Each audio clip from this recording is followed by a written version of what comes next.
Saudara, sehari setelah demo mahasiswa yang mengkritik imbas efisiensi anggaran terhadap biaya pendidikan, Presiden Prabowo Subianto mencopot Menteri Pendidikan Tinggi, Sains dan Teknologi Satrio Brojonegoro.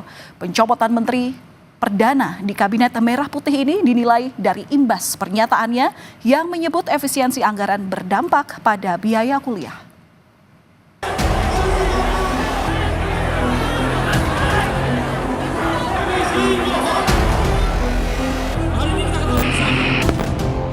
Aksi unjuk rasa mahasiswa terjadi di sejumlah daerah.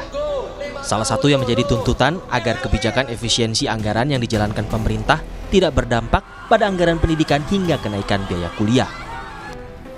Sehari setelah aksi unjuk rasa terjadi di sejumlah daerah, Presiden Prabowo Subianto merombak kabinet. Presiden mengganti Menteri Pendidikan Tinggi, Sains dan Teknologi Satrio Brojonegoro dengan Guru Besar ITB Brian Yuliarto. Satrio sempat jadi sorotan terkait pernyataannya soal dampak efisiensi terhadap uang kuliah tunggal.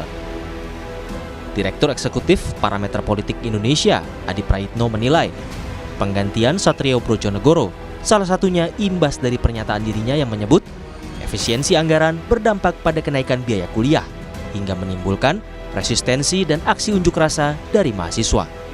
Pernyataan Menteri Tinggi dan Ristek itu kan mengatakan bahwa efisiensi itu berpotensi akan menaikkan SPP yang kemudian terjadi pada mahasiswa. Salah satunya misalnya soal BOPTN, yaitu bantuan operasional untuk perguruan tinggi itu kan yang kemudian menimbulkan permasalahan karena tak lama setelah itu kemudian dibantah oleh pemerintah bahwa yang terkait dengan SPP, biaya pendidikan itu pasti dijamin tidak akan tersentuh apapun terkait. Perguruan tinggi dan Ristek ini tidak terafiliasi atau tidak memiliki backing politik partai manapun.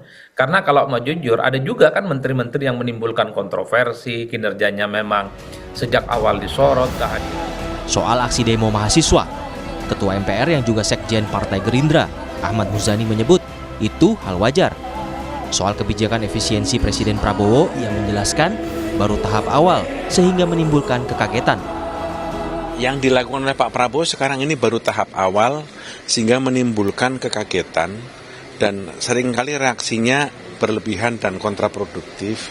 Tetapi sebagai sebuah reaksi saya kira itu boleh-boleh saja.